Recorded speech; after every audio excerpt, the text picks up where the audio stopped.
पूछा है। एक बात बताएं, आय बराबर होता है खर्चा प्लस बचत, आय बराबर खर्चा प्लस बचत, यही ये बात आप बोलोगे हाँ सर।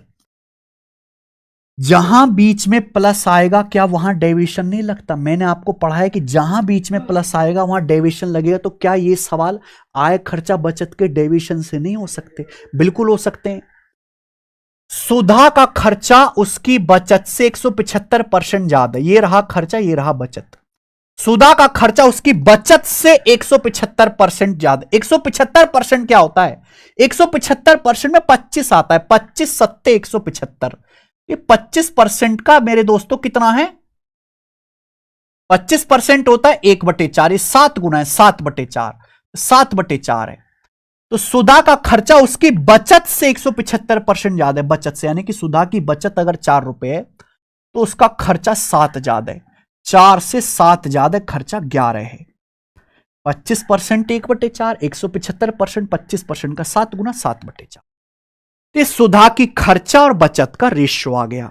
अब सवाल देखना, सुधा का खर्चा 12% कम हो जाता है। कम का मतलब माइनस, कोई संख्या बढ़ेगी तो प्लस, घटेगी तो माइनस। खर्चा 12% कम हो जाता है। बचत 40.5% बढ़ जाते हैं। बचत जो है सुधा की 40.5% बढ़ जाती है बचत। पूछा है इनकम में कितने परसेंट की वृद्धि होगी, इनकम में कितना चेंज आएगा।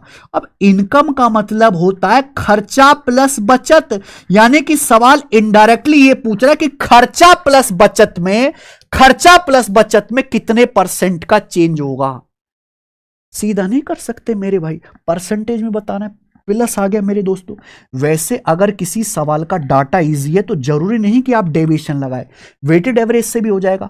खर्चा कितना कम हो गया? 11 का 12%, 11 का 12% यानी कि 132%। बचत कितनी बढ़ गई? 4 का 40.5%, कितना आ गया मेरे भाई?